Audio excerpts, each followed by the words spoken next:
Hey everyone, What If Fan here, bringing you another exciting part of What If Karmic Gacha system in Modern Family World.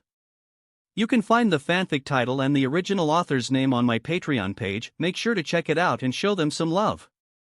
If you enjoy the video, don't forget to like, subscribe, and ring that notification bell so you never miss an upload. Also check out my Patreon channel for early releases of all the series, where you can find all the series released one day ahead of YouTube. Alright, let's jump into it. Chapter 346, Hawaii, Part 2. Time skip chapter. General POV. Ted, Phil, and Jay gathered for a toned-down bachelor party, indulging in steak, scotch, and cigars. Ted, how are you coping with all the traveling? Phil asked, concern evident in his voice. Geez, can't we just drink and smoke in silence? Why do you have to ruin the mood with small talk? Jay grumbled. If Phil had asked about the best moments of traveling, Jay might have been more receptive. It was clear that the travel was taxing for Ted, and Phil's concern was heartfelt. Putting his scotch down, Ted stared into his glass and said, honestly, I'm barely keeping it together. Is it really that tough? Phil pressed, intrigued.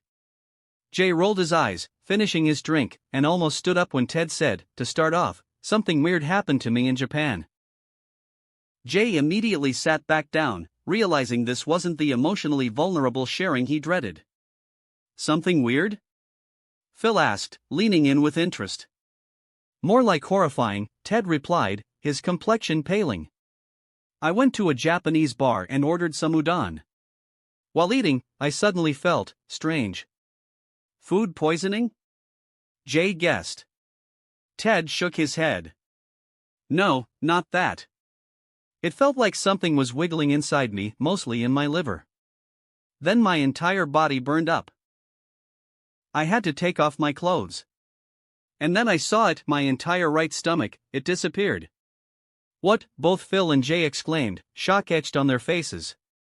My skin cracked, and I almost fainted. I ended up collapsing at the toilet. That sounds like food poisoning or maybe hallucinations. Did you eat something weird, like pufferfish? Jay suggested, visibly nervous. Ted replied, I wish it was food poisoning. I woke up in the hospital, and the doctor told me I was fine. Too fine. Why do you say too fine so ominously? Phil asked, anxiety creeping in. Like, perfectly healthy.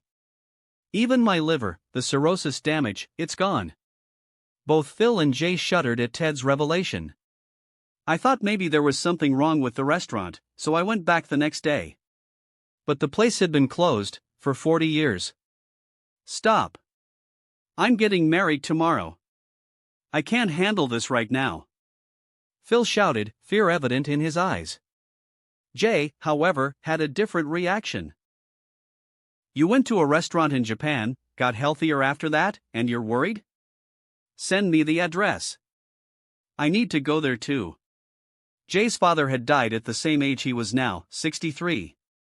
After receiving a wake-up call about his health, he was anxious and determined to live a healthier lifestyle to spend more time with his goddess-like wife. I can do that, Ted smirked. Though, I don't think the restaurant will open its doors to you. Why not? Jay retorted, annoyed. I think the only reason I stumbled upon that restaurant is because of Edward, Ted replied, pride evident in his tone. He hadn't realized that the chef at the restaurant was his own son. Edward had used his stand, Pearl Jam, to heal Ted's ailment, choosing to disguise himself to shield his father from the horrifying experience. He did a lot of good work, helped many people, sponsored orphanages, fought off the Yakuza, uprooted corruption. I think I'm healed because of Edward's positive karma. If Edward heard his father's words, he would definitely flinch. Ted continued sharing stories of their travels, filled with both good and bad experiences. Finally, the moment of the bachelor party arrived. Phil turned to Jay, determination in his eyes. Jay, Mr. Dunphy, I want to ask for your blessing to marry your daughter. Phil requested earnestly. Jay was taken aback, then felt a mischievous spark. Well, after 17 years, now you finally want my blessing? I'm not giving it to you. What? Phil slumped, dejected. What's up with him? Alex asked, eyeing her despondent father at the ceremony venue the next day. Haley shrugged. I don't care. How do I look? Nauseating, Alex scoffed. Haley wore a green dress with a daring neckline, her hair styled in an elegant bun. She completed the look with large earrings and high heels to accentuate her figure. Alex wore a similar dress but felt it was dull in comparison. Edward entered the venue, his presence commanding attention. He approached Phil with a playful smile. I heard you couldn't get Jay's blessing. Should we cancel the marriage renewal and get a divorce instead? Heck no. I'm marrying Claire no matter what. Phil said instinctively, then paused as he realized the hidden meaning behind Edward's words. Edward smirked. Good. Because if Claire's single, I'm snatching her up immediately. So be warned. I'll never divorce her. Phil declared, determination shining in his eyes. Suddenly, he smiled and asked, Are you going to sing to bless us today? Of course. I'm not letting anyone else perform today. Only me. I'll even play the violin to accompany the bride as she walks down the aisle. Phil grinned and said, I'm looking forward to it. Oh, yeah. How much should I pay you for it? I'll give you a discount. Give me everything in your savings account and we'll call it even. Everything? Phil was shocked to hear Edward's performance rate. Just kidding. Right, gifts. I have prepared a gift for your wedding. It's not extravagant, but I hope you, as an early tech adopter, will enjoy it. Mikasa approached them and handed Phil a bag. With a star in his eyes, Phil peeked inside the bag. Alex and Luke got curious, so they went to see it too. Is this phones? Phil breathed heavily, his fingers shivered slightly as he took out the boxes from his hand. I'm launching a new line of smartphones. Well, it's a short-term thing. I just can't wait for technology to catch up. Edward sighed wearily. Alex was thoroughly flabbergasted as she observed Edward's casual reaction to his endeavor. Alex's commentary. Why is he trying to play it off like he's being forced to do it? Huh? Alex exclaimed, irritation evident in her voice. I've seen the specs. The entire world will take at least a decade to catch up to him. I feel bad for Apple. They're really proud of their latest product, and it's selling well, too, Alex sighed, holding her forehead with a pitying expression for the company. Commentary ends. Harmonix? Why did you pick that name? Alex asked, jumping into the conversation. Edward shook his head pitifully and said, I wanted to call it Pear, but the company wouldn't let me. Please don't fixate on that name anymore, sir. It's best to forget it forever, Mikasa chimed in, disdain visible on her face. Edward ignored her and continued, so they decided to pick the name that suits me best. There are going to be 3 models, Adagio, Legato, and Crescendo. Adagio is more for leisure, so the price will be under $200. Legato is for people who want something more. And Crescendo will be the climax, the peak of the tech. I'm giving you 5 Crescendo units so everyone in your family can have one. Phil breathed heavily, his voice turning raspy. How about the specs? Can you tell me about them? Sure. Let's start with the basic Adagio, a 50-megapixel camera, 48 hours of battery life with fast charging capability. You can get to a full charge in 20 minutes. Edward continued without noticing Phil's dazed eyes. Snapdragon chipsets offer advanced multi-core performance, AI capabilities, and quantum connectivity, vastly outperforming the single-core Apple A4 chipset that's just been released. As soon as this comes out, Apple will feel ancient. Should I elaborate more? A little taken aback by Phil's stoic reaction, Edward nervously waved his hand in front of Phil's face. Oh no. He's dead, Alex remarked flatly. When Edward sold his brand in September after the initial marketing, the entire world would be in an uproar to get one of those phones, especially since they knew Edward only had 50 million units available. Alex pulled Edward aside while Luke took one of the phone boxes. That snapped Phil out of his stupor, and he snatched it back from Luke. No! Don't open it now. We'll have to film an unboxing for these. But if I boot it up now, I can take pictures of the wedding. We didn't have a photographer, right? Luke begged. There were still half an hour until the wedding. At this time, Claire was getting her hair and makeup done by a team of professionals.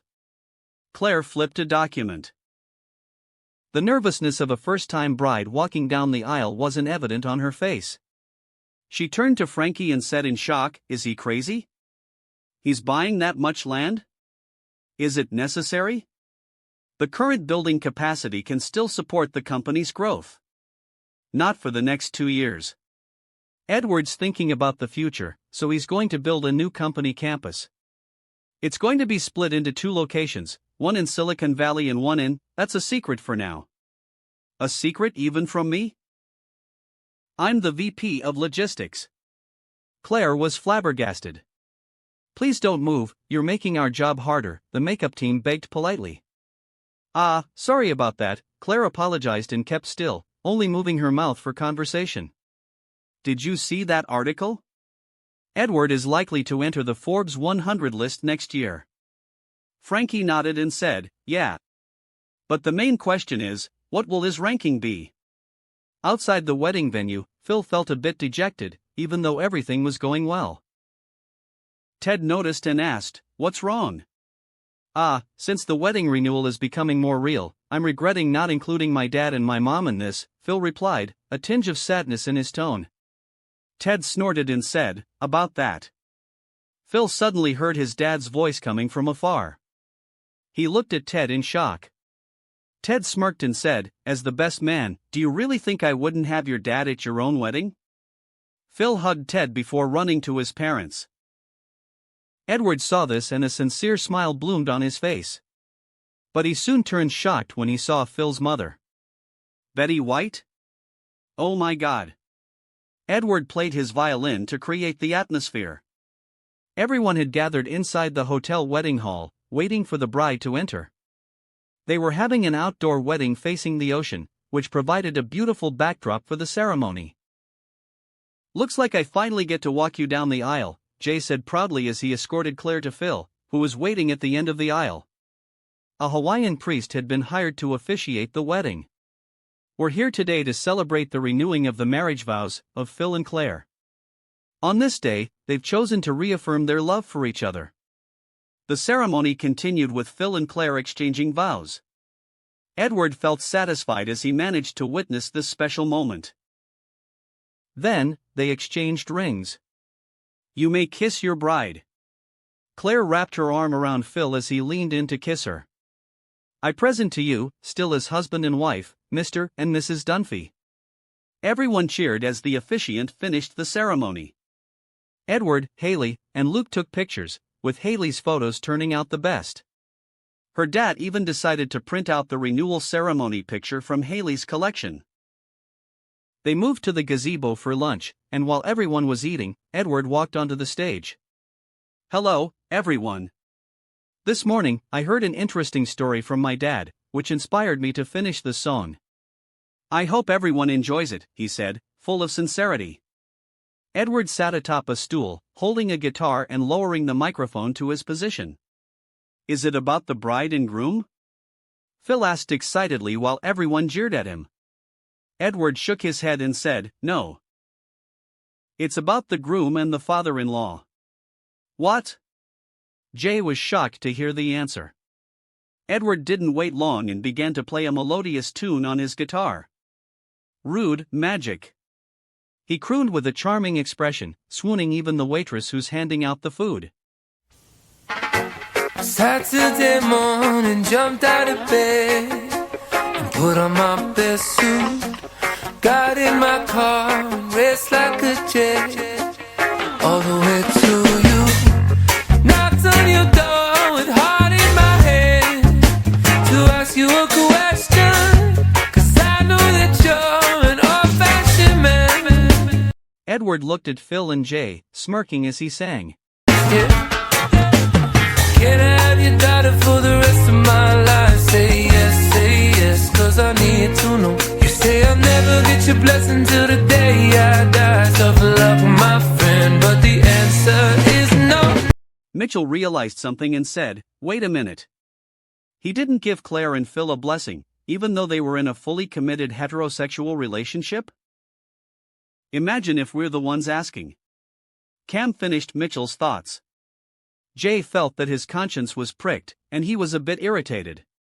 He only wanted to tease Phil, but now he was put on the spot with the song. Why you gotta be so rude? Don't you know I'm human too? Why you gotta be so rude? I'm gonna marry you anyway. Marry that girl. Marry you anyway. Marry that girl. Yeah, no matter what you say.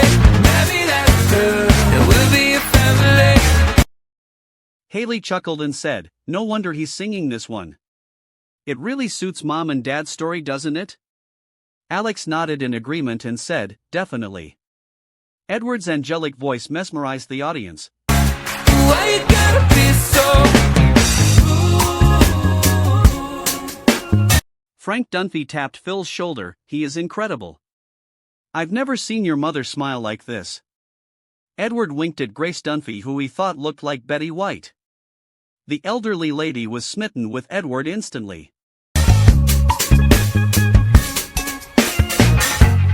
I hate to do this, you leave no choice. Can't live without her. Love me or hate me, we will be boys. Standing at that altar. Or we will run away to another galaxy, you know she's in love with me. She will go everywhere I go. Cam recorded the performance with his digital camera, but Luke used the new phone, which allowed for a better quality video. Have you daughter for the rest of my life? Say yes, cause I need to know. You say I'll never get your blessing till the day I die. Tough luck, my friend, cause the answer's still no. Jay finally sighed and told Phil, "I already gave you my blessing 17 years ago." Phil grinned and said, "Really? I'm really touched, Jay. Don't cry. You're making me want to take that back." Jay retorted. Why you gotta be so rude? Don't you know I'm human too? Why you gotta be so rude?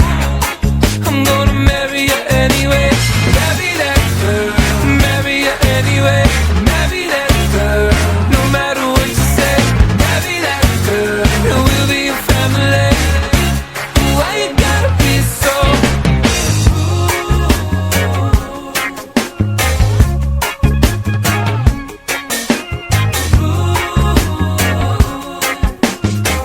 Edward picked the guitar skillfully, which enchanted the audience with his skills. He smiled and sang cheerfully.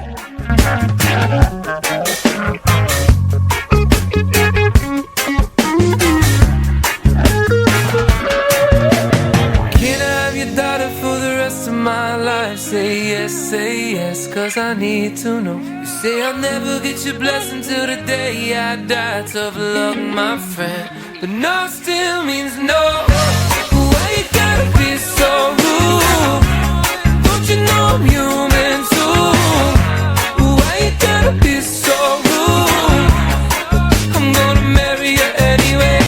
Everyone clapped rhythmically as they followed the song beats. The other guests from the hotel peeked at the gazebo as they too was infatuated with the performance. Marry that girl, marry you anyway. Marry that girl, no matter what you say. Marry that girl, and we'll be a family. Why you gotta be so yeah. Why you gotta be so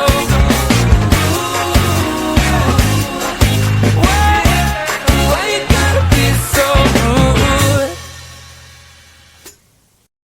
Everyone cheered as the song ended.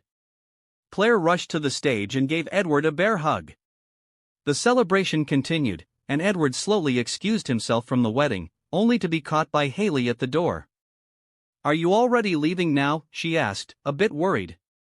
Edward smiled and said, I stole some time to attend the wedding, but I have a lot of work to do. I actually need to go to Africa right now. Oh. Haley exclaimed disappointedly. I thought you're going to stay longer. I still haven't been able to talk with you. And not just me, Alex too. They fell into an awkward silence before Edward said, I'd seen your videos. It's very entertaining. Haley had launched her own Entertain video channel in February where she shared fashion tips to her fans. Her subscriber count grew larger and larger every day, already surpassing the 1 million subscriber mark. You're watching my videos? Haley was surprised as she didn't think he would have the time. Edward grinned and said, Of course I am. I'm also quite intrigued. Never once did you bow slightly on camera and show your cleavage, but your channel are growing really fast. Haley was irked and said, What did you say? I'm not going to prostitute myself online. Then you better make sure you end the recording after your live show. I had to intervene every time. He teased. Haley was speechless. Annoyed, she puffed her cheeks sulkily and said, The camera will stop recording when I go to a different tab. Yeah, it doesn't work that way. Thank God Robin noticed it. Edward teased again. They argued for a while, with Edward even delaying his flight by an hour because of her. He was caught by the other family members and was forced to say a proper goodbye to them before leaving for Africa. Chapter 347, Worldwide. Time skip. General POV.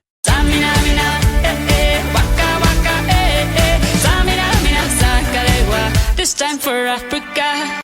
Edward visited various places across South Africa for his world tour, including Cape Town, Durban, and Johannesburg. During the FIFA World Cup, he cheered for Spain, even predicting their victory, as there was a trend of making predictions at that time. The octopus Paul became famous during FIFA 2010 for accurately predicting the outcomes of several matches. Edward joined in the fun and playfully claimed he had a higher success rate than the octopus.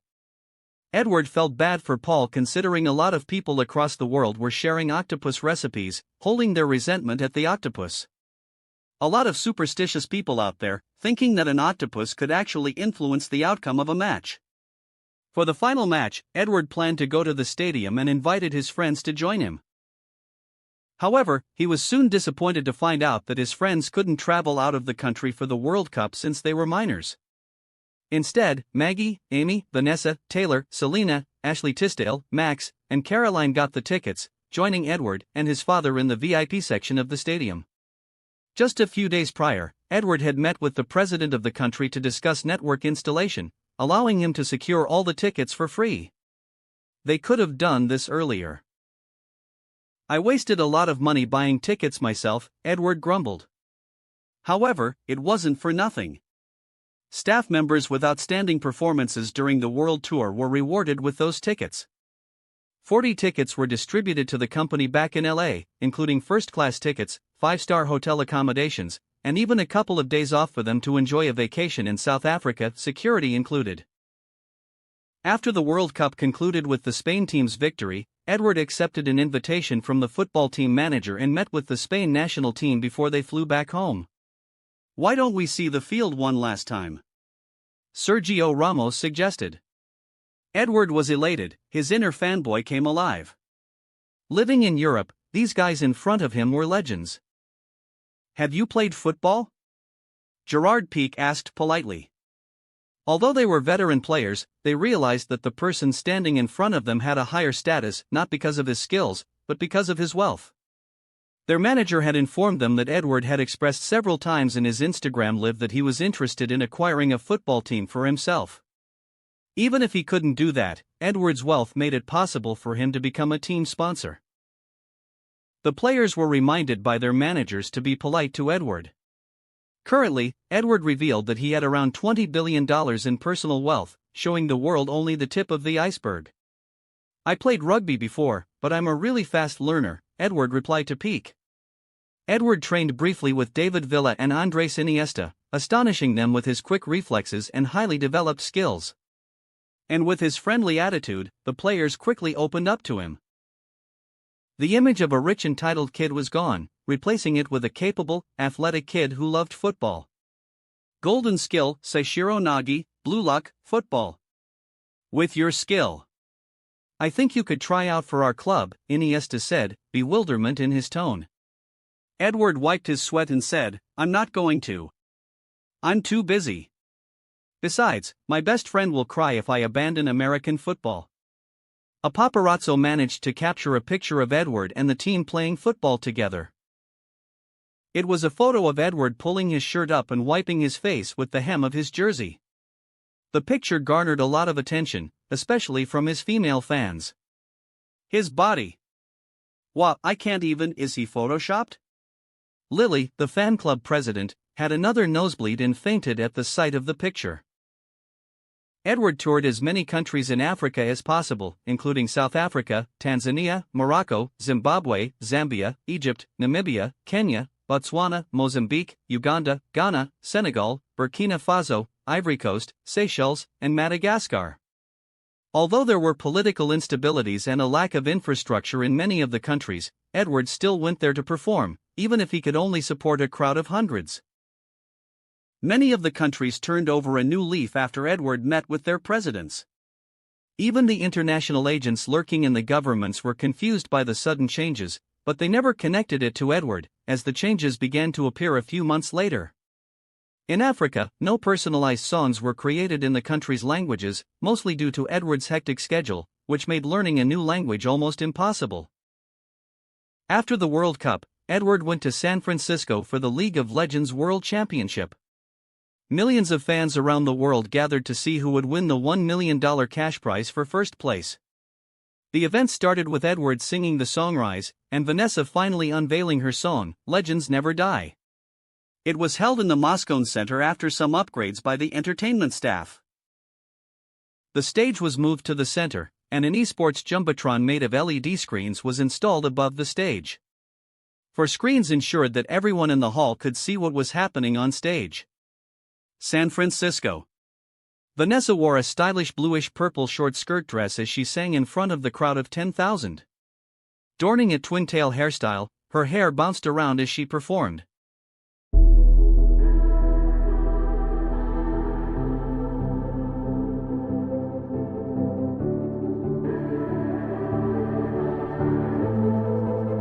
Legends never die, Vanessa crooned, her voice melodious. After getting a Spartan training by Edward, Vanessa found her skills had grown leaps and bounds. when the world is calling you, can you hear them screaming out your name? Her charisma took over the stage immediately. The 10,000 fans, mostly men, started to fall for her. Legends never die, they become a part of you. While she was singing, Vanessa had a mischievous idea and walked right to Edward, who was standing beside her. Edward was shocked as Vanessa pulled his tie and lead him to the center to sing with her. Every time you bleed for reaching greatness, relentless you survive. The beat dropped and the entire crowd became excited. Edward sang without missing a beat. They never lose hope when everything's cold and the fighting's near. Vanessa nodded in satisfaction, locking her eyes on Edward as she continued the verse. It's deep in their bones, they'll ride into smoke when the fire is big. Oh, pick yourself up, 'cause Both of them sang together in harmony. legends never die. When the world is calling you, can you hear them screaming out your name? Legends never die, they become a part of you. Every time you bleed for reaching greatness, legends never die. Olivia Munn, the official MC for the event, was agape as she watched the performance. This isn't planned, right? I'm going to scold her seriously after this. Edward thought angrily, albeit keeping a performer's poker face on stage. Vanessa continued alone as Edward slowly moved away from the spotlight. They're written down in eternity, but you'll never see the price it costs. The scars collected all their lives. At the beginning, Vanessa was at a loss to find the emotions relating to the song. She thought it was just a stupid game song. However, the more she listened, the image in her mind became clearer. The hard work she put in behind the stage, the excruciating dance practice, every hour she put in. When everything's lost, they pick up their hearts and avenge defeat. Is she crying? Taylor was stupefied when she noticed Vanessa's eyes. She came there for fun with Selena, and didn't expect to see the scene in front of her. Before it all starts, they suffer through harm just to touch a dream. Vanessa was deeply emotional that it impacted the audience too. Edward noticed the audience reaction and was elated. To sway an audience's feeling with her voice, it meant that Vanessa's skills were growing again. Finally, she reached the red quality. Edward mumbled in excitement. Oh, pick yourself up, 'cause legends never die. Vanessa bent slightly as she reached for the sky. The heart of the players inside the hall beats quicker. No one would ever imagine an esport championship will be like this. 88 million people are watching the show live on Netflix. Sunhee muttered excitedly, jumping giddily, which made the other staff members flustered. She was in charge of everything, so they didn't want her to fall down, or worse, get tired early. When the world is calling you, can you hear them screaming out your name? Legends never die. They become a part of you. Every time you bleed for reaching greatness, legends never die. When the world is calling out your name, Vanessa turned to the players and sang, begging you to fight. "I think I'm in love," one of the younger players said with a dazed expression. Pick yourself up once more. Pick yourself up, 'cause legends never die. The music ended early as the MC walked onto the stage to announce the start of the World Championship. Vanessa and Edward left the stage while the crowd cheered enthusiastically for the League of Legends players. 8 teams, only one champion. As Edward went to his waiting room, Vanessa entered the room behind him. "Edward, that went really well," she said cheerfully, her face beaming like a puppy expecting praise. However, as she met Edward's irritated expression, she inched closer to him, meekly adjusted his tie, and said, "I guess I should have discussed it with you before I pulled you in, huh?" And Edward raised an eyebrow. Vanessa chuckled slightly and said, "I could have botched the opening performance. Sorry. I won't do that again." "As long as you're reflecting on it," Edward smirked. He untied his tie, and while hanging it up, he asked, "What happened with your audition yesterday?" Vanessa flinched, her mood souring.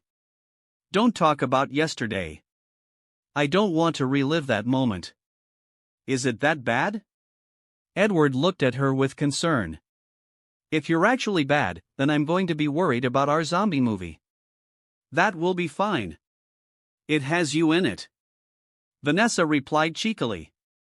"But it's not a question of whether I'm bad or not." "Ah, so he's the problem," Edward figured out after noticing her discomfort when recalling the memories. He placed his hand on her shoulder and said, "I'll deal with it. I have to make sure people know not to mess with my people." Although Edward's voice was crystal clear, Vanessa heard something different, with a flowery background emanating from him as she looked at him with dazed eyes. "Delusion, Edward, I have to make sure people know not to mess with my girl." The next day, the director of the upcoming film surrendered himself to the police, his cheeks sunken with horror. He confessed everything he had done, wanting protection from someone he could not name. Literally, he could not say the person's name.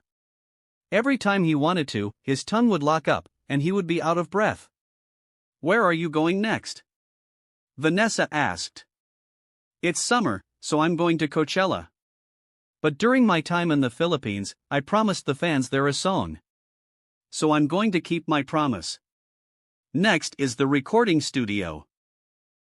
Vanessa's eyes lit up before she slumped her shoulders in realization. "If I had learned Filipino before, I could have helped you. You know what? This is a pretty fun challenge even if it will take some time." Edward smiled sincerely, which made Vanessa's heart skip a beat again. Edward stayed until the end of the event and handed out the trophy to the winners. It was a historic moment in esports, where they finally reached the world stage. Almost all media companies were covering the event, which was a great opportunity to market the game. "I feel pretty bad. They just started, but they are going to fall off when Mythic Quest is finished," Ian Grimm commented. Sunny perked up and stomped toward Ian to give him a piece of her mind. As the two studio heads argued, Edward had a conversation with Olivia Munn. "Here, your payment." He handed her a collection of beauty products tailor-made for her. Olivia smiled gratefully and accepted the bag with an excited expression. "I was prepared to go through a lot to get these. I'm even considering seducing you to make it happen." Edward chuckled and said, "Luckily, it didn't have to come to that." "I would still do it if you want me to," Olivia flirted with Edward, insinuating heavily. Batting her eyes at him, she inched closer and ran her finger along his shoulder. "Maybe we can talk about your next film in my room?" Edward stared disdainfully at her and said, "Stop trying to seduce me to get a movie part." "Well, can't blame a girl for trying," Olivia shrugged the matter off casually. She already knew he would reject her, she was only doing it for fun. "But I do need an Asian American actor for Vanessa's next project." "I'll do it," Olivia exclaimed, agreeing to the role immediately. Edward pretended to be distraught. "But you always try something. I don't know if us working together is a good idea. I'll join the church and be a nun. I can even wear that chastity underwear for the entire filming process," Olivia negotiated, half joking. Her contract with G4 ended in December 2010, so she was looking for new opportunities. Usually, her agents would take care of it, but she wanted to work with Edward after hearing great things about him from the film studio staff. In Tinseltown, everyone knew everyone, and words traveled fast. There was also a line of actresses who wanted to work with him to gain recognition and benefits. Afterward, Edward hung out with Vanessa, Taylor, and Selena in a hotel room to get some rest before flying back to California. Taylor asked, "You're going to start building your house now, right?" as she poured a glass of orange juice for herself. Edward sighed, throwing his head back over the couch.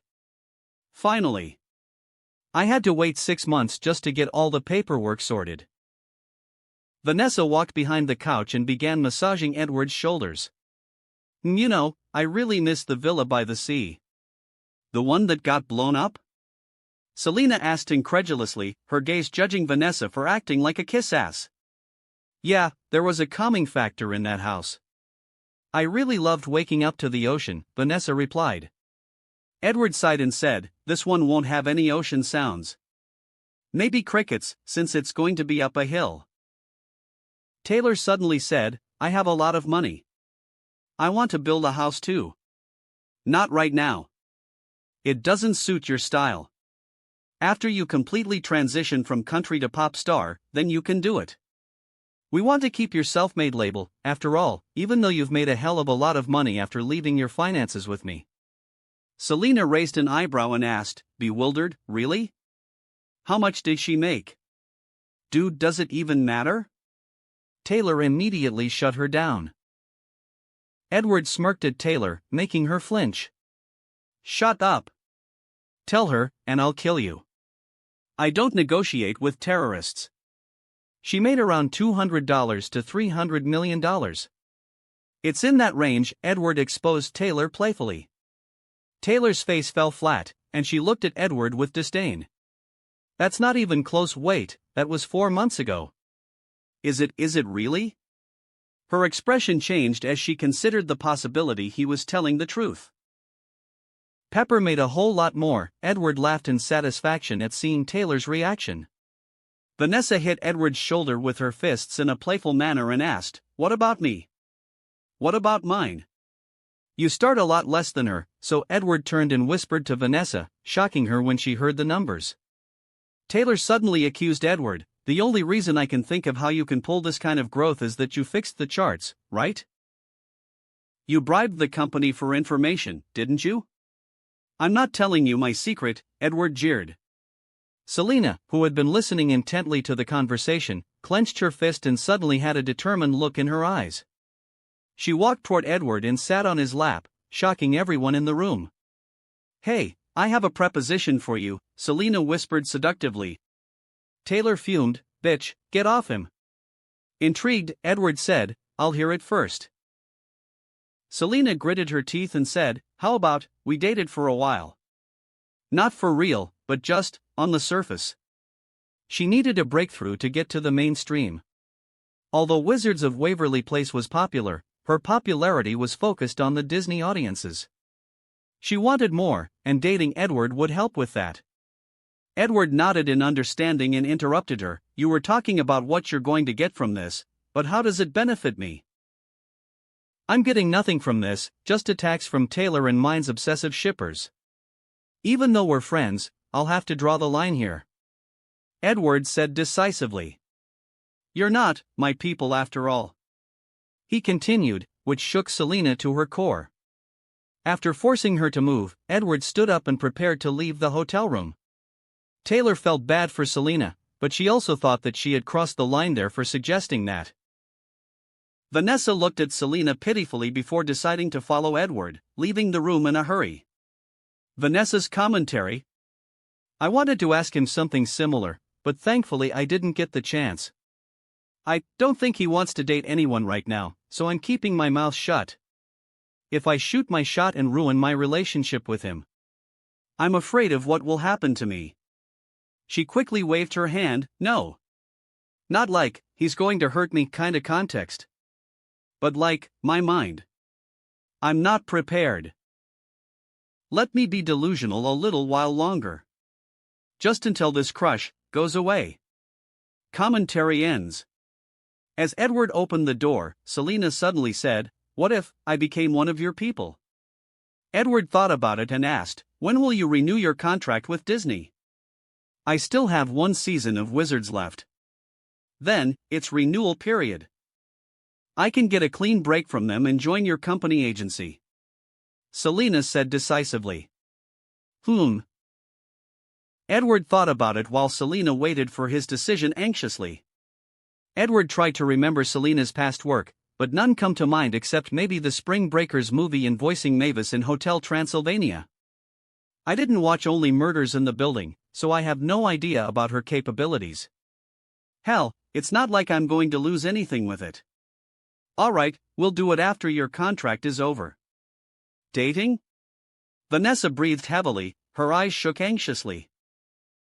Edward looked at Vanessa disdainfully and said, "Agency signing." "Oh, right. Vanessa stammered, a happy smile escaped her lips for a second. Time passed by, and it's almost 2011. Entertain has had tremendous growth for the year. Let's release another album for 2011. Edward said to Pepper after reading the company's revenue. Chapter 348, 2011. Time skip. General POV. Philippines. It took me some time, but I finally finished the song, Edward said to the thousands of fans who came for his makeup concert. The crowd waved his banners around, his posters, even fluttered the t-shirt with his face on as the camera moved past them.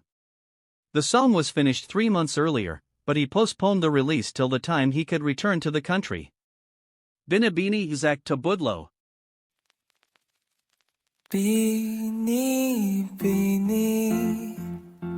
alam mo ba kung paano nahulog sa'yo? Miss, do you know how I've fallen for you? The Philippines crowd turned silent, mesmerized by his soft, sweet voice. Most of the girls there swooned as they saw his sincere effort in crafting the song. It made them feel special. Edward continued crooning as the fans swayed their hands to the song. Regret boiled up in Hudgens' chest as she heard the song.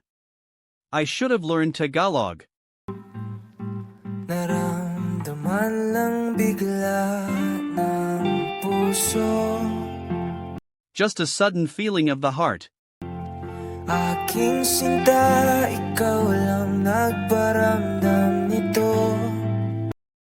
My love, you're the only one that gave that feeling. Suddenly, a drizzle poured down from the sky.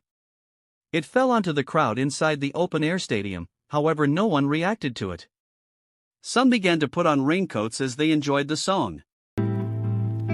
Kaya sabihin mo sa'kin, so tell me, ang tumatakbo sa isip mo.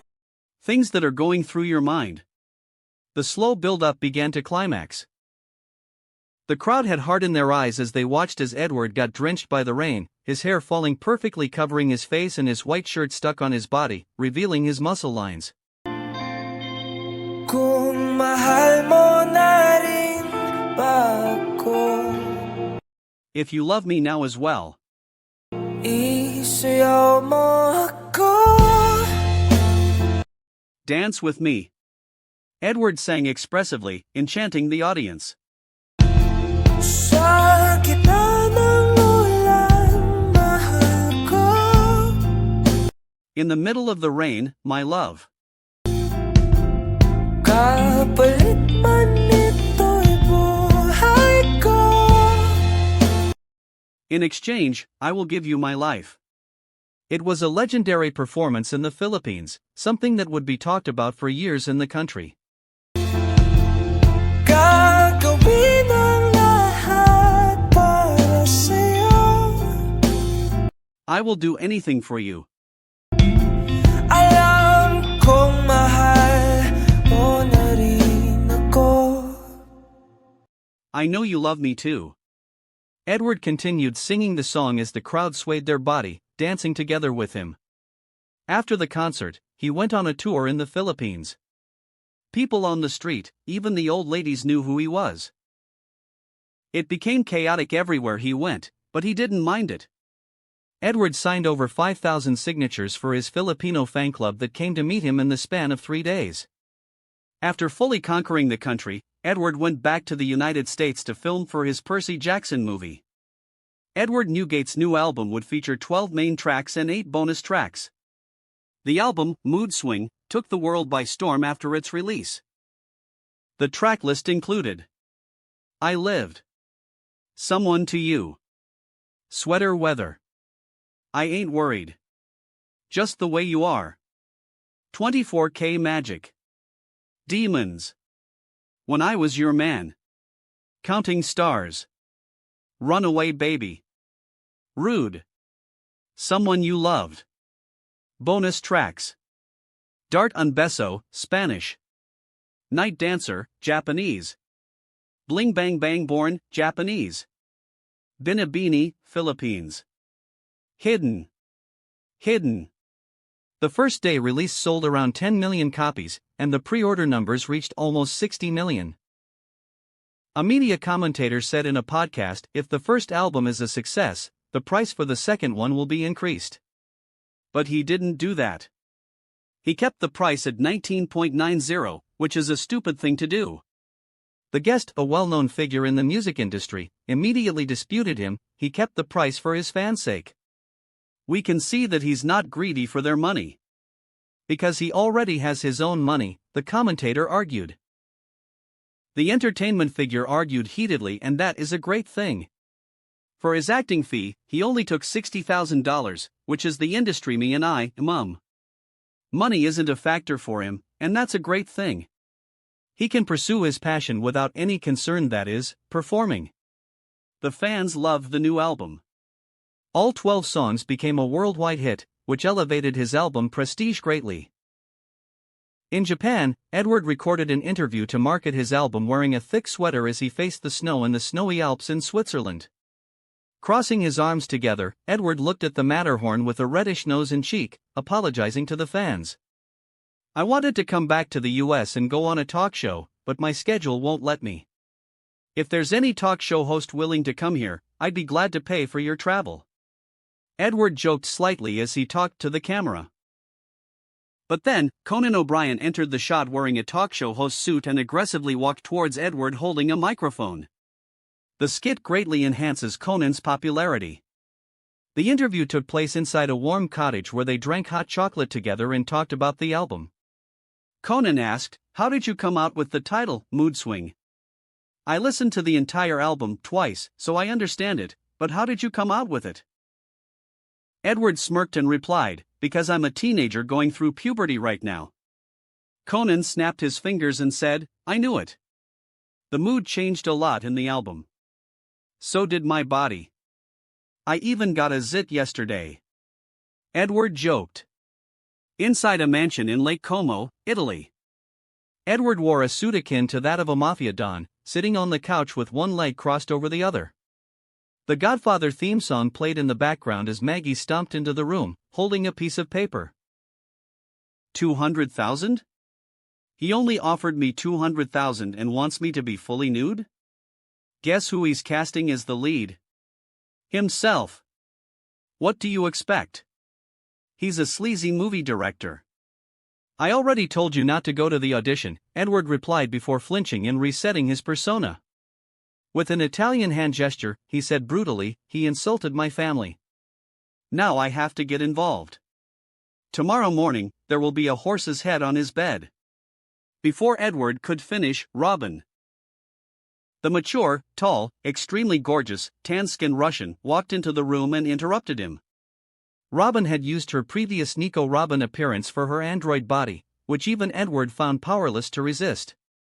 Edward immediately became listless as Robin entered. "Oh Robin, I thought you were coming tonight. I finished the negotiations early.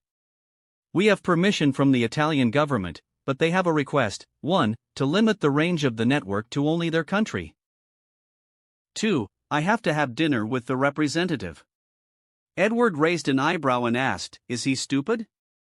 "Very. That's why every bone in his hand suddenly broke when he tried to touch my thigh," Robin replied with an innocent smile. Edward nodded in satisfaction. "Great." Robin continued with the report, "I managed to fast-track the filming approval in the city." Edward was confused. "But we didn't have any requirement for that, though?" "I made an arrangement with the official. The approval status is pending. We might not need it now, but if we need it in the future, it will be approved instantly," Robin said casually, crossing her legs and supporting her head with her left hand. "Nice, Robin." Edward nodded in satisfaction. At Christmas 2011, he received another useful gacha prize, Mechanical Life Tinder. It upgraded his androids into mechanical life forms. Just like human beings, his 10 androids became their own unique species, capable of evolution and critical thinking. It also connected his soul to the androids, making it impossible for them to betray him. Robin experienced insane growth after becoming a mechanical life form. Now, Edward no longer had to instruct her, she would find the best path for the company herself. This led to Edward's presence being less necessary, and it was no longer required to conclude deals with the world government's representatives. Robin was appointed as the CEO of the new branch company DeepSearch AI, O'Hara Foundation, an education firm and scholarship provider, and she was also responsible for the mobile network company. Her sudden appearance, combined with her exceptional beauty, led to many speculations of a romantic involvement with Edward and unfair hiring practices, but after witnessing her terrifying skills, everyone dismissed those sentiments. As Robin and Edward discussed the business with each other, Maggie became baffled. "Wasn't I the one who talked to him first? Did they completely forget about me? Did I disappear into the background?" Maggie was questioning reality at that time. "One of the groups on the watch list you gave me has started moving. The King's family. They are targeting you. Edward listened to Robin's report with a solemn expression. The King's family was one of the villains in the Blacklist TV series. The King family dynasty dates back centuries, building their great fortune on slave labor and less than legal means. They were infamous in the criminal world for their grand black market auctions, where they sold highly valuable and illegal commodities, such as stolen art, radioactive materials, weapons, and even persons of interest, to the highest bidder. They were even daring enough to kidnap Redmond Reddington to sell him as an auction item. Edward scoffed, a condescending look on his face. Robin, since they have been doing this for centuries, how much do you think their wealth has accumulated? Suddenly, an interesting idea struck Edward. Robin chuckled cheerfully and said, "I'll take care of them." She pulled out a piece of paper from her bosom, making Maggie flustered at her obscene act. "Hey! Why are you keeping stuff there?" Maggie exclaimed. Both Edward and Robin turned to her with shocked expressions. "You're still here?" Edward asked. Maggie almost ripped her own hair out upon hearing that and then stomped away. "Forget it. I'm going to search for your dad. Call the girls too." "It's almost time for dinner," Edward said, exuding a maternal aura that irked Maggie greatly. "I hate to admit it, but the main reason I'm here is for the food. And he's the greatest chef around." Maggie controlled her fist, slowly putting it down before walking out of the mansion. Robin, with a rageful look, said, "This is the list of items for this auction. It seems they need to be dealt with soon. They are even auctioning a child." Edward looked at Robin in astonishment and pointed at his own face. "Are you calling me a child?" "Not you, Eddie.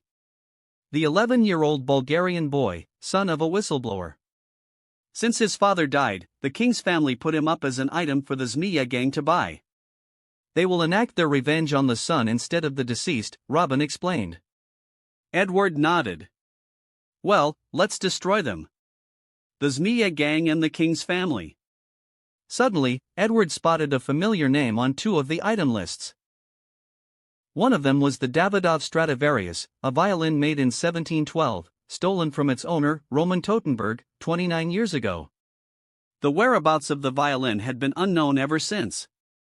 The last item was someone he recognized. Barbara Palvin? Why is she here? Edward was greatly confused. Barbara Palvin is a Hungarian supermodel known for her outstanding beauty. The only explanation Edward could think of was that she had encountered some unsavory characters on her path to becoming a model. Discovered at the age of 13, Barbara had maintained a steady stream of bookings, even becoming the cover of L'Officiel, Vogue, Marie Claire, Glamour, Elle, Allure, GQ, Harper's Bazaar, and Numero.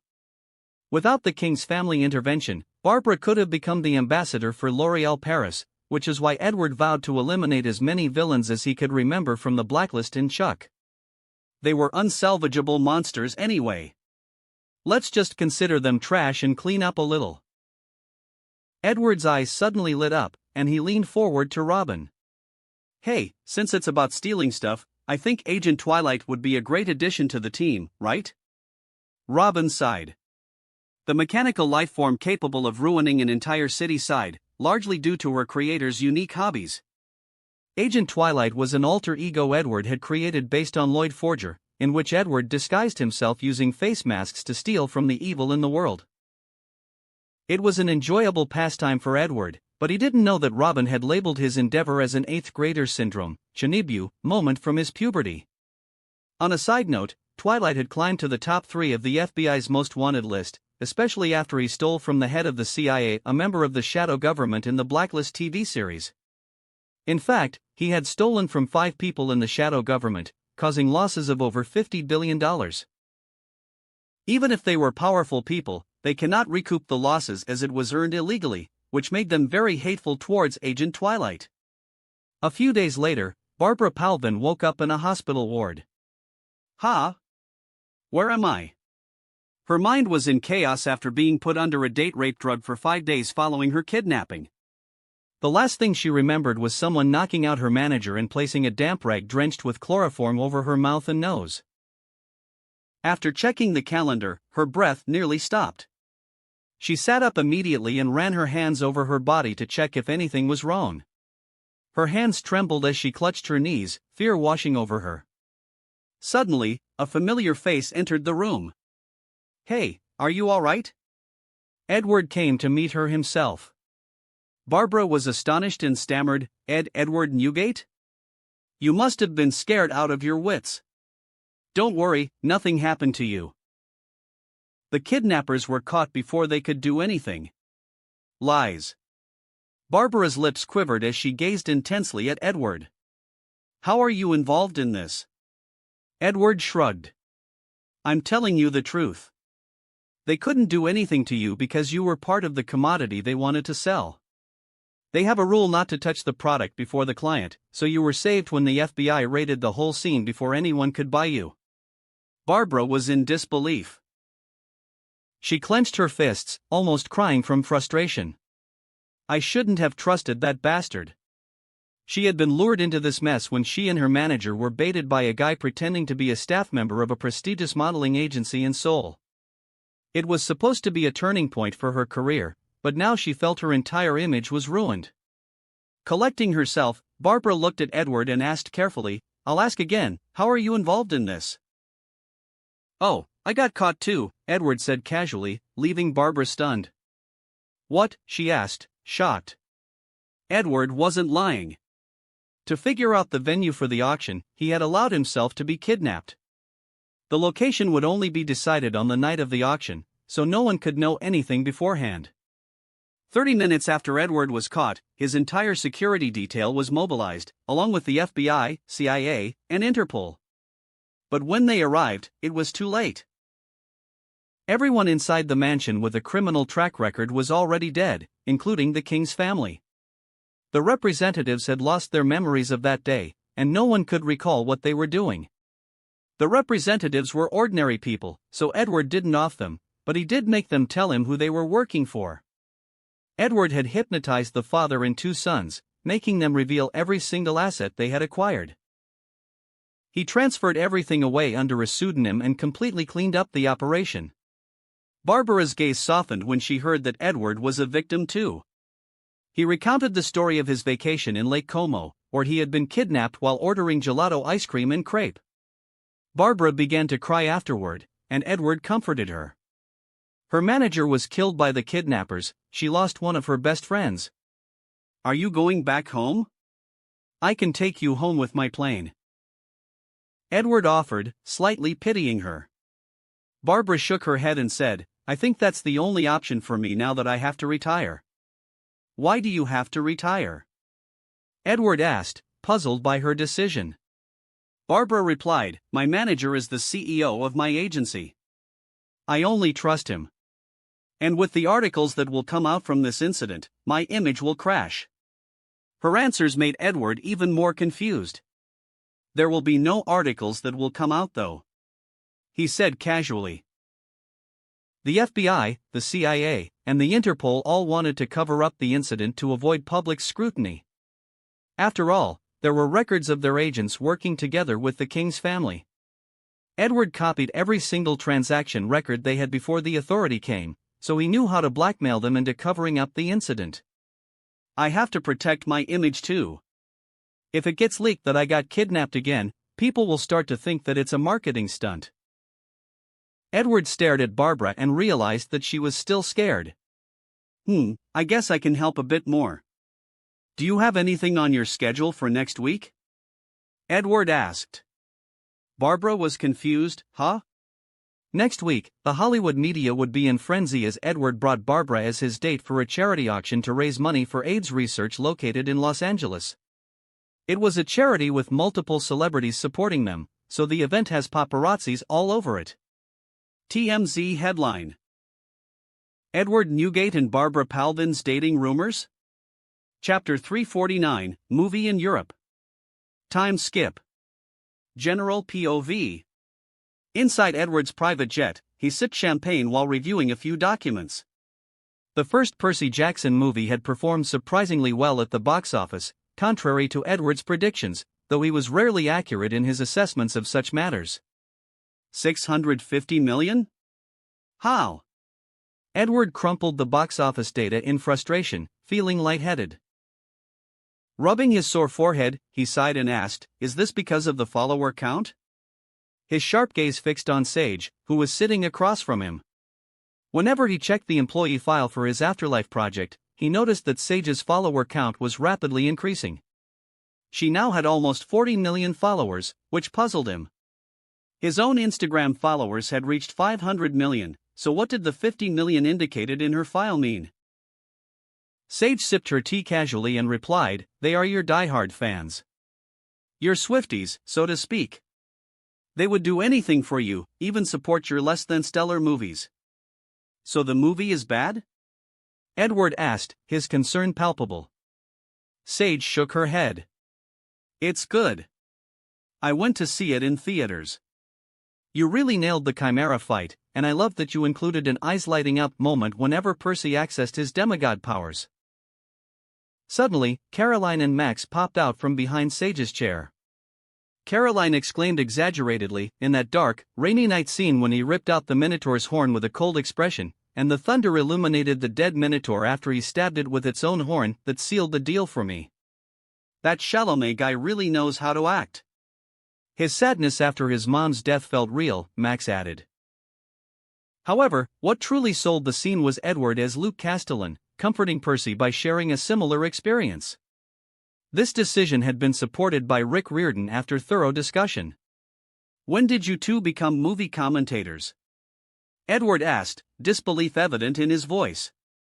As the movie was targeted at young adults, Edward had decided to insert some fantasy-like scenes.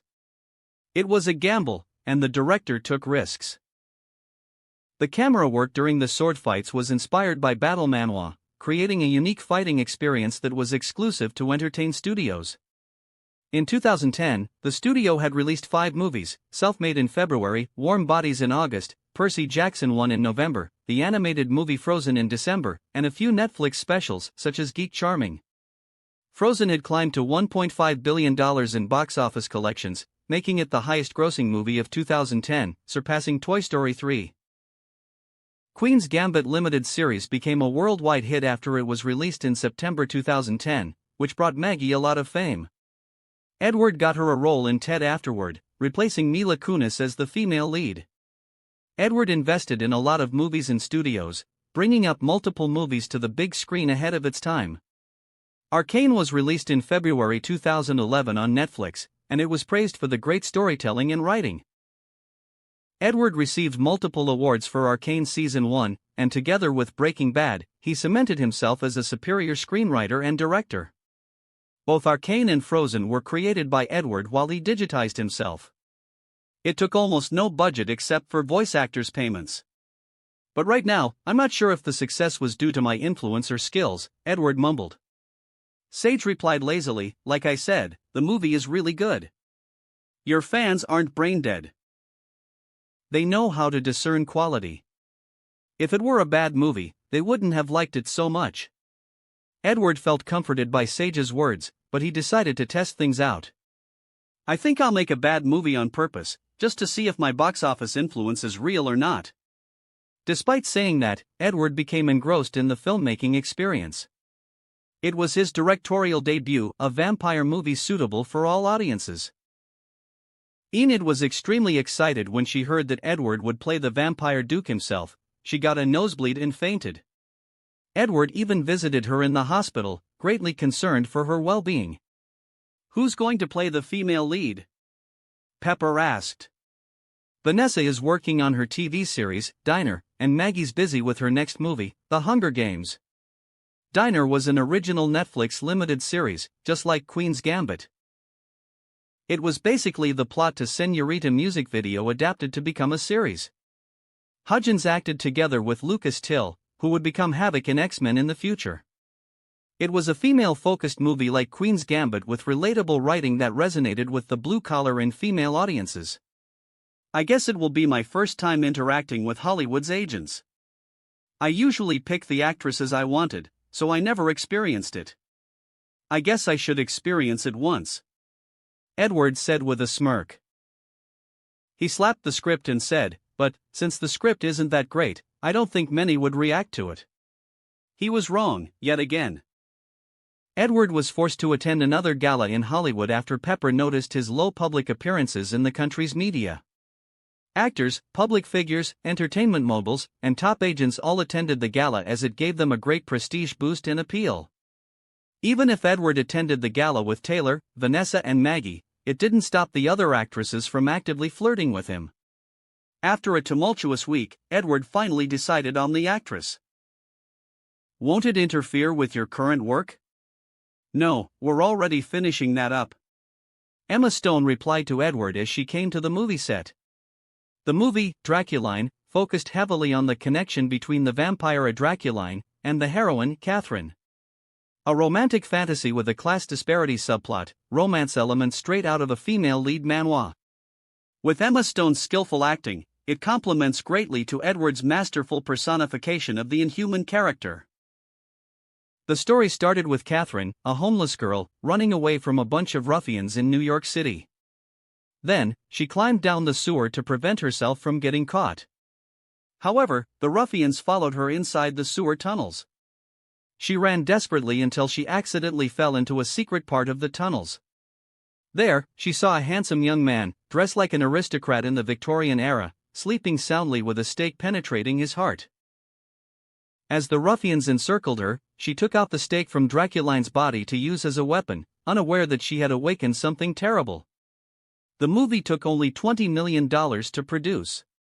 There were a few incredible scenes such as Draculine summoned two bloody hands to rip off a building wall, exposing the gang member and Catherine who was kidnapped inside of it. Another one was Draculine summoning a dark sphere, separating him and the villain inside it from reality. The image of a vampire nobility appeared in one's mind as they watched the movie. There were a lot of action scenes, a huge twist where Catherine was the girl who stabbed his heart in his past life, both of them bound by a cruel fate to see each other again and again.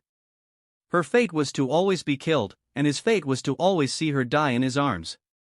The movie ended with Draculine taking a different path, sacrificing himself instead in order to save the girl. As he died, the girl's fate finally corrected itself, but she hugged his body while he was engulfed in flames from standing underneath the sunlight. "I'm happy when I'm with you. So don't go," Catherine cried, begging Draculine to stay.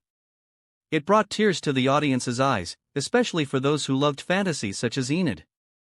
Not only that, Edward also filmed another movie during the same time. A full action movie. A high schooler's sister was bullied and threatened by a gang, which led to him enacting his revenge after the police closed the case without finding the culprit. If Draculine was a cheery character with a dark side, the high schooler Kale was a cool delinquent character. In fact, it became one of the characters a high schooler would try to emulate in growing up. He was smart in concocting his revenge. He did it step by step, gathering evidence, snapping pictures of the police taking bribes, and handing it all to the FBI. The fight scene where Edward faced off against the gang members were masterful action sequences, which was the highlight of the story. Many fans thought of the story as Batman without his wealth and in a world where law works. They came to the conclusion after falling for the ways of him using his intelligence to take down an entire crime ring. Edward released the action movie in April, which made $670 million at the box office, and Draculine in the summer, which made over $1.1 billion at the box office. Directors all over the world were confused by the popularity of the studio. Some even accused them of manipulating the box office themselves by using slush funds to buy out empty seats in theaters. They were clamoring about it so much that it irked the fans and the ordinary people online. Netizen 1, compare your movies to his. Yours is about two cannibals falling in love with each other, an 18-plus snuff film, yet you're confused on why people didn't go and see it? Lilithan President, Edward's movies have a lesson, yet it didn't make us feel uncomfortable. You guys can never do that if you try. Netizen 2, Edward made movies for the people to enjoy. That's all there is. Not only are the fight scenes great, and the vampire's skills are really creative. We have never seen that on the big screen before, that's why it feels really refreshing and we went to watch the movie. Netizen 3, I love the movie so much. I hope that Edward will keep acting, because he's really great in all of it. Netizen 1, yeah, I hope he acts more too. Lily-fan president, I wish for that too. But his songs are also great, so I hope he will hold more concerts too. In Germany, Edward and his dad went to a pub for his 16th birthday party. It was legal for Edward to drink beer and wine in the country. I guess this is why you kept pushing Europe's schedules until 2011, huh? His dad said with disbelief after he sipped his own beer. Edward smirked and said, "Of course not." Well, maybe a little. He wasn't bothered while he drank there in the small town despite people knowing who he was. Attack on Titan mangaka used the town Nordlingen as his inspiration. Edward wanted to see the town with his own eyes. In France, Edward collaborated with a French musician Indila. He used her song, Tournée dans la vie for Draculine, so he was familiar with her. Indila, who hasn't debuted yet, was baffled when she heard Edward wanted to collaborate with her. She might have collaborated with other French musicians before, but she wasn't at the forefront of anything. So she was skeptical when an Entertain employee reached out to her and said Edward freaking Newgate wanted to collaborate with her. Stade de France Stadium. 80,000 people cheered as Edward walked onto the stage after Indila opened the concert for him. He grabbed her hand and started to sing with her.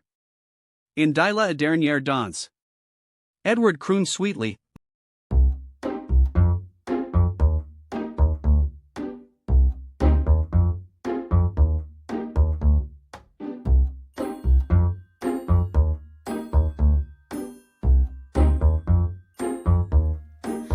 Oh, ma douce souffrance. Oh, my sweet suffering. He dismissed her hand and walked to the side of the stage while the fans cheered loudly for him, singing, Pourquoi s'acharner, tu recommences. Pourquoi s'acharner? Two recommences. Why must you persist? You're doing it again. Je ne suis qu'un être sans importance. I am just a being without importance. Indila continued without missing a beat, hugging Edward from behind, which made the fans squealed. Sans lui, je suis un peu paro. Without him, I feel a bit unhinged. Je déambule seul dans le métro. I wander alone through the subway, Une dernière danse. seeking one last dance. Edward turned to her and took her hand again as the background dancers entered the stage. Pour oublier ma peine immense. To forget my immense sadness. Je veux m'enfuir, que tout recommence. I long to escape, to start anew. Oh, ma douce souffrance. Oh, my sweet suffering. The impeccable French pronunciation made the girls in his audience melt. Indila sang while holding Edward's hand. Je remue le ciel, le jour, la nuit. I move the sky, the day, the night. Je danse avec le vent, la pluie. I dance with the wind and the rain. Un peu d'amour, un brin de miel. A bit of love, a touch of honey. Et je danse, danse, danse, danse, danse, danse, danse. And I dance, dance, dance, dance, dance, dance, dance. Both of them sang together, crooning melodiously while staring at each other. Et dans le bruit, je cours et j'ai peur. Amidst the noise, I run, and fear grips me. Est-ce mon tour, vient la douleur. Is it my turn? Here comes the pain. Dans tout Paris, je m'abandonne. In all of Paris, I let myself go. Je m'envole, vol, vol, vol, vol, vol, vol. And I fly away, fly, fly, fly, fly, fly. The catchy lyrics and the beat broke the local chart immediately and the song went international. Basically everything that Edward did went international at this point. Edward started the next verse, his voice seemed to transport the audience. Que d'espérance. So much hope. Sur ce chemin, ton absence. On this path, even as I toil. Indila continued as soon as he stopped. Edward went behind her, dancing expertly as he locked eyes with her. J'ai beau trimer, sans toi ma vie n'est qu'un décor qui brille. Without you, my life is merely a bright, meaningless stage. De sens. Empty of meaning. Edward danced together with the background dancers, putting Indila as the center of the performance. He sang the entire chorus alone. Je remue le ciel, le jour, la nuit. I move the sky, the day, the night. Je danse avec le vent, la pluie. I dance with the wind and the rain. Un peu d'amour, un brin de miel. Et A bit of love, a touch of honey. je danse, danse, danse, danse, danse, danse, danse. And I dance, dance, dance, dance, dance, dance, dance. Et dans le bruit, je cours et j'ai peur. Amidst the noise, I run, and fear grips me. Et sur mon cou revient la douleur. Is it my turn? Here comes the pain. Dans tout Paris, je m'abandonne et In all of Paris, I let myself go. je m'envole, vol, vol, vol, vol, vol, vol. And I fly away, fly, fly, fly, fly, fly. Caroline clapped like a seal as she knew French while Max was confused by the lyrics, but she still danced and enjoyed the song. Too bad we only have 6 more months of this. I'm going to be sad when it's all over. Max mumbled. Indila started the last verse with sadness in her voice. Dans ces douces souffrances In this sweet suffering, dont j'ai payé toutes les offenses. I have borne every offense. Écoute comme mon cœur est immense. Listen to how vast my heart is. Je suis un enfant du monde. I am a child of the world. Edward provided harmony for her part. Their voices resonated melodiously, deeply rooting itself inside the audience's mind. Je remue le ciel, le jour, la nuit. I move the sky, the day, the night. Je danse avec le vent, la pluie. I dance with the wind and the rain. Un peu d'amour, un brin de miel. A bit of love, a touch of honey. Et je danse, danse, danse, danse, danse, danse, danse. And I dance, dance, dance, dance, dance, dance, dance. Both of them sang the last verse at the same time. Et dans le bruit, je cours et j'ai peur. Amidst the noise, I run, and fear grips me. Et sur mon tour revient la douleur. Is it my turn? Here comes the pain. Dans tout Paris, je m'abandonne. In all of Paris, I let myself go. Et je m'envole, vol, vol, vol, vol, vol, vol.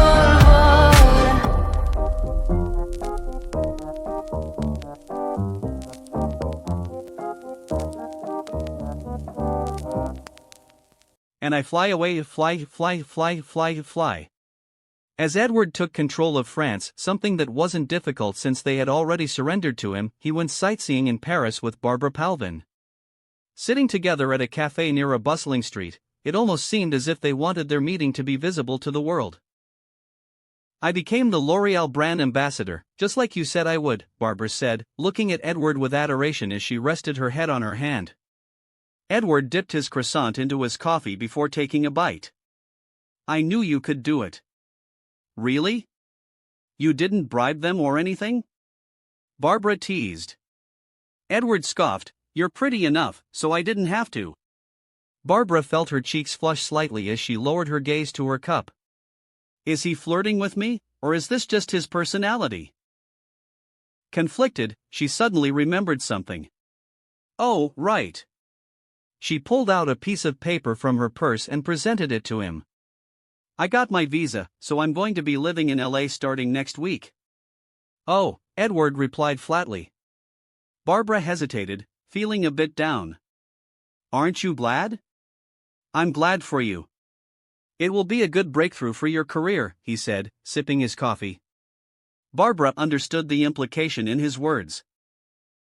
He was happy for her, but not necessarily thrilled about her moving closer to him. That didn't deter her, though. With a coy expression, she said, "It will be a good breakthrough, as you said. But I don't know how to navigate the industry there. What if I run into another sleazebag who drugs my coffee? I need help from a local to show me around." Edward smirked, amused by her cleverness. "All right. I'll arrange for some people to show you around.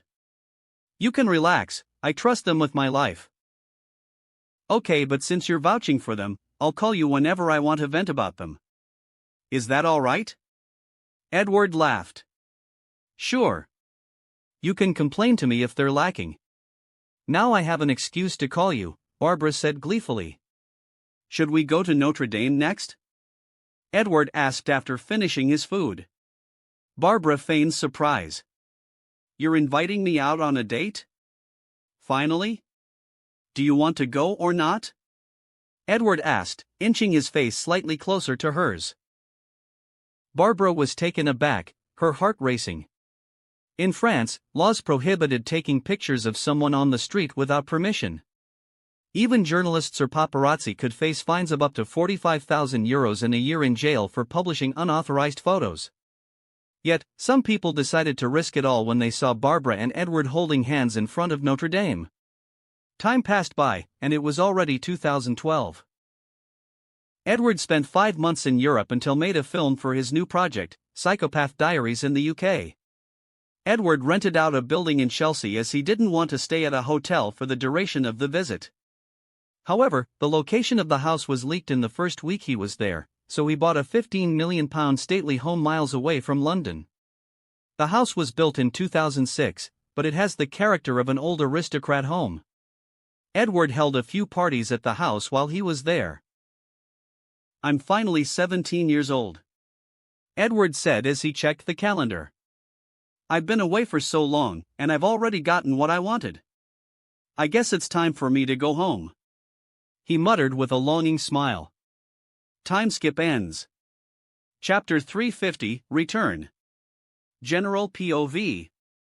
San Siro Stadium, Milan, Italy. 80,000 people bought tickets to see Edward's last concert in Italy, with an additional 50,000 waiting outside the stadium to catch a glimpse of him. The police were having a headache trying to control the crowd, but their enthusiastic vigor made things more challenging. However, there weren't any incidents at the stadium. It was as if everyone who heard Edward's voice was exorcised of any evil thoughts. The mainstream media were in a frenzy, vying for exclusive interviews with Edward as he concluded his show, but all requests were rejected.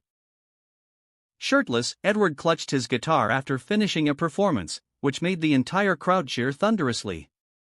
The stadium shook from their energy, and the vibrations could even be felt on stage. Edward was taken aback, smiled, and retreated a few steps backward while playfully saying, "Wow, you guys are insatiable. Are you all enjoying the concert?" "Yes.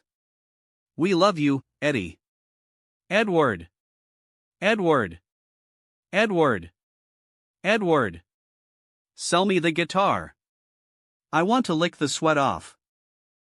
They shook their banners and snapped pictures of Edward, expressing their affection for the artist.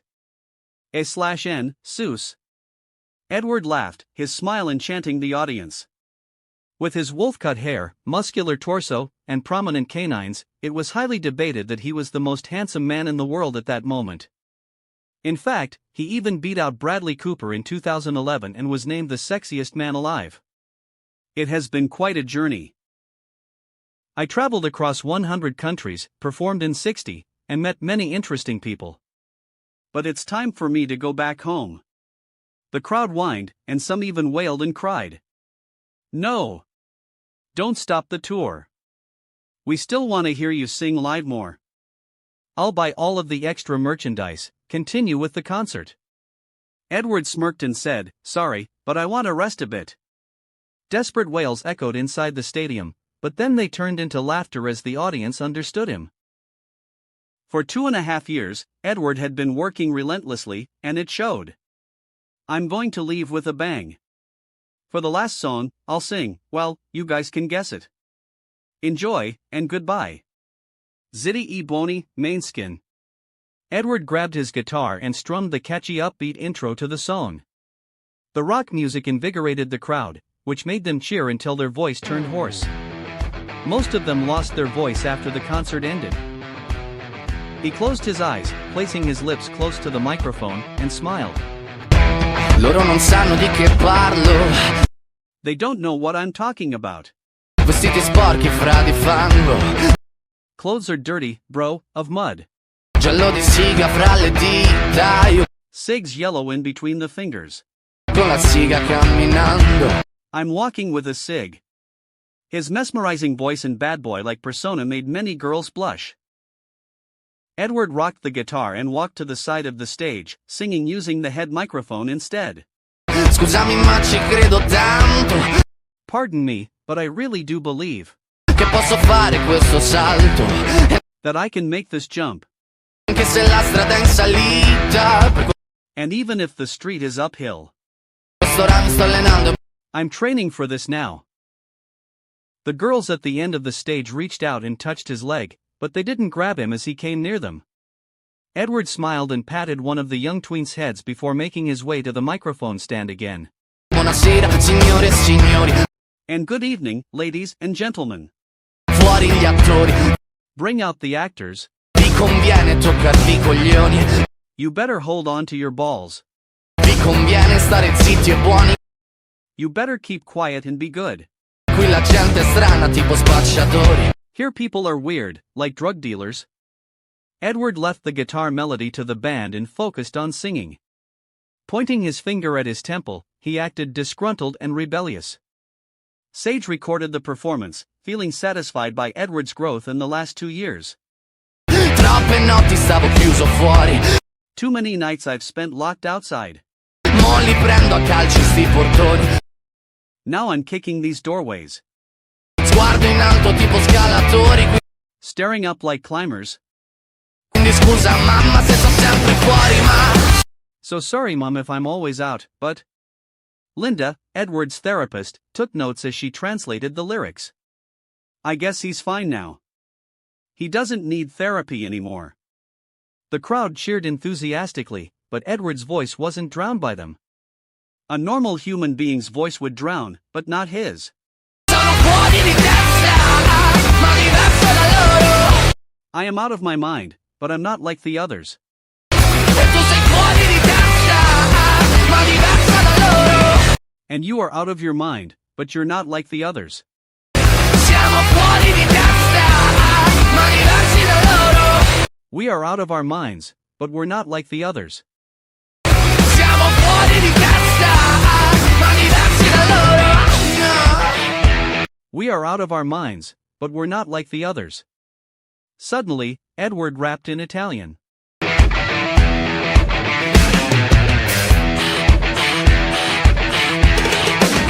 Io ho scritto pagine e pagine, ho visto sale poi lacrime. Questi uomini in macchine, non scalare le rapide. Scritto sopra una lapide, in casa mia non c'è Dio. Ma se trovi il senso del tempo risalirai dal tuo oblio. E non c'è vento che fermi la naturale potenza. Dal punto giusto di vista del vento senti l'ebbrezza. Con la lincera alla schiena ricercherò quell'altezza. Se vuoi fermarmi di testa prova a tagliarmi la testa perché I've written pages and pages, I've seen salt, then tears. These men in cars don't climb the rapids. I've written on a tombstone, in my house there's no God. But if you find time's meaning, you'll climb back up from your oblivion. And there's no wind stopping the natural power. From the right point of view, you feel the intoxication of the wind. With wax wings on your back, I'll go look for that altitude. If you want to stop me, try again, try cutting my head off. The fast-paced rap made the audience's blood boil. A deacon from the Vatican clenched his fist, but he kept a poker face. Edward took off his guitar suddenly and jumped to the crowd. They caught him and pushed him backward before turning back to the stage. Crowd surfing is fun. But they kept trying to touch my private part. Edward lamented inside his mind. As he got back to the stage, he continued with the chorus, asking the audience to sing along with him. sono fuori di testa, ma diverso da loro. Because I am out of my mind, but I'm not like the others. E tu sei fuori di testa, ma diverso da loro. And you are out of your mind, but you're not like the others.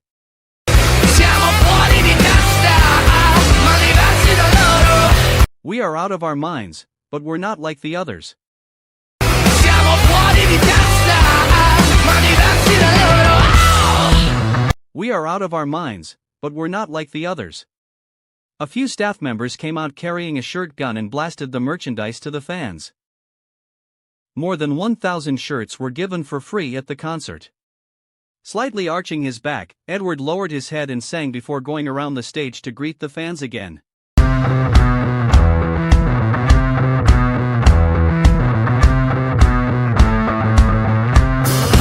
Parla, la gente purtroppo parla. Unfortunately, people talk. Non sa di che cosa parla. They talk, they don't know what they talk about.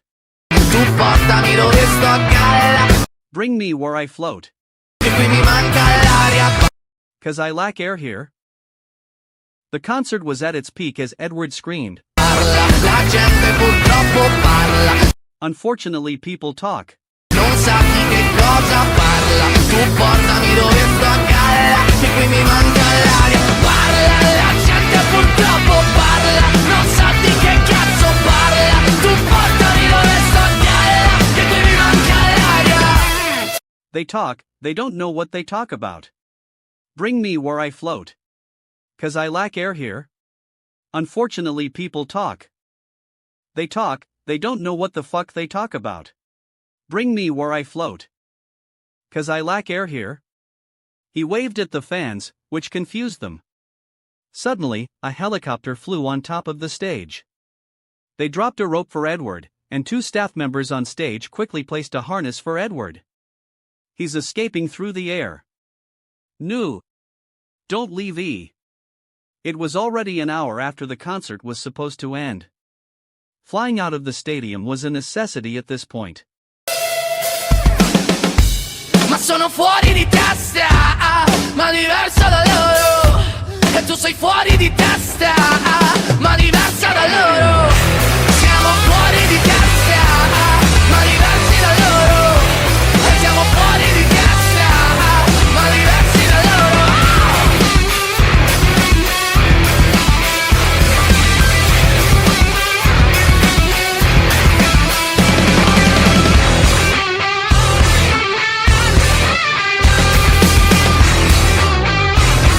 But I am out of my mind, but I'm not like the others. And you are out of your mind, but you're not like the others. We are out of our minds, but we're not like the others. We are out of our minds, but we're not like the others. Noi siamo diversi da loro. We are not like the others. As the song ended, the rope quickly pulled Edward up into the air. Thank you for coming to my concert, everyone. Goodbye. Come back. We need more. Please don't stop the concerts. Edward just smiled amidst his fans' shouts of desperation. He continued waving until he reached the helicopter. Some fans even ran after the chopper, but they lost sight of Edward soon enough. Many fell to their knees, eyes filled with despair. 1 year. I think I can survive 1 year. One of them tried to reassure themselves and slowly got back up from the ground. Edward POV. Are you a cult leader? Randall asked as Edward got into his private plane. I sighed, throwing my head back haughtily, and replied, yeah. So? You got a problem? Randall pursed his lips and replied disdainfully, yeah, I got a problem, you punk. Want to jump off the plane? I asked, tilting my head slightly. Randall immediately went into apology mode. I shouldn't have called you punk, even though it's true. Mickey, throw him off, I ordered my security, annoyed by my manager's antics. After almost 3 years of working together, we had all developed a pretty close relationship. Are we going straight back? Randall asked with a pitiful expression. We're not going to stop anywhere else, right? Or my wife will kill me before any of you guys could. Yeah, we're going straight back. My lips curled into a smile. Maybe I was feeling homesick after all these years, but I couldn't wait to get back home. My house is already finished building, but I still haven't spent 1 day there. I couldn't wait. Randall nodded in agreement. You even went crazy, building the furniture to your house yourself. And even sculpted something quirky. You have to handle your mother's unreasonable requests now too. I heard her condition is getting worse. She even needed to be admitted to the hospital, Mickey commented after taking a sip of whiskey from the side of his seat. Randall immediately turned to him, gesturing with his fingers to stop talking. My mood worsened, and I chuckled dryly, looking at Mickey with an ominous expression. I guess Randall will have company when he's skydiving. Suddenly, I thought of the Nevis swing. A giant swing in New Zealand that drops people from 130 meters high, allowing them to swing for 300 meters, completing an arc before they go back. I think I'll send both of them there under the guise of a work trip. After yawning, I grabbed some documents from my bag and opened my laptop. Randall looked at me with disbelief but didn't say anything, knowing it would be useless. I miss Anna, Randall sighed. Anna Sage had returned to LA 5 months ago after her contract with me ended. I offered to extend it, but she rejected my offer, saying that her services were no longer necessary. I probably shouldn't have learned how to heal, but I was too curious. I miss her too, I responded, refocusing on my work. I missed her nagging every time she felt I was pushing myself. But that old lady probably wanted to enjoy her retirement without any more hassle. In the last few years, I had received several energy cultivation techniques from the Afterlife Corp. However, all of them were useless, except for chakra cultivation. Chakra combined physical energy from my own cells with spiritual energy from the mind, which didn't require any external energy. I tried mana cultivation, Miram world cultivation, heaven and earth energy, Taoist practices, and laws of heaven energy, but the world itself was devoid of all things. I could sense a little bit of natural energy, but it wasn't worth doing anything with. However, I did manage to combine the energy systems with chakra, leading to the discovery of many new possibilities, including healing. By mixing magic circuits and Miram healing knowledge, I developed my unique system. I could bestow traits on items, heal people both mentally and physically, and even concoct potions and unique pills. I probably shouldn't be thinking about that now and should focus on my work, I said as I put more effort into finishing my workload. I wanted to rest for an entire month, so I needed to make some preparations. Those bastards did it again, Mickey suddenly said, piquing my attention. Randall and I both turned toward him as he showed us his phone screen. Mad Dog Publishing exposed Senator Kelly Johnson's illegal use of government property, bribery, sexual harassment. They really went all out. Randall read the article on his own phone with admiration. It's been a year since they launched, right? At first, I thought these suicidal journalists who dared to poke at the CIA were your subsidiary company, but it's an entirely independent publishing company, Mickey commented. Wolfgang Grimmer is really bold, but he's unbiased in his reporting and seems to have a strong moral compass, I said with a smirk. Randall nodded and whispered, so I guess it's just a matter of time before he aims for our artist. Pilot, open the door. Someone is jumping out now, I shouted to the cockpit. Wolfgang Grimmer was one of my subordinates. Starting with an entertainment video channel, he grew his company into a large publishing firm. He broke the Weinstein story and several others, won a Pulitzer Prize, and caused the CIA a lot of trouble. After poking the hornet's nest, the CIA came knocking at one journalist's door, unaware that he was filming the entire incident. The agents killed the journalist, and the whole story was reported by Mad Dog. The CIA tried to sweep it under the rug, but public outrage was directed squarely at them. Then, a conversation between two agents was leaked, revealing that they were planning to release a collection of celebrity nudes to deflect attention away from themselves. As a result, the CIA underwent multiple internal investigations and lost a significant amount of power within the United States, all because of a lone publishing company, which is backed by me. A few months back, they even released a negative article about Entertain and another focusing on my new TV series, Psychopath Diaries. It mentioned my hostile relationship with the lead actress Emma Watson. A full-on diva. Fucking deplorable. To think I had a crush on her when I was younger. Give me back my delusions. I loathed her inwardly. After I arrived in LA, I drove straight to my mansion up the hill. I wanted to tour the place, but I was already too tired. Dozens of staff members followed me, carrying my belongings into the house. As I opened the door, we were greeted by a statue of a red dragon. The details of the statue were immaculate, giving the impression that a real dragon was guarding the entrance of the house. You can put all of my stuff in the living room. I'll take care of it tomorrow. Before I could finish speaking, a black shadow jumped toward me. I immediately grabbed it midair and greeted her with excitement. Vader. I missed you. Nia.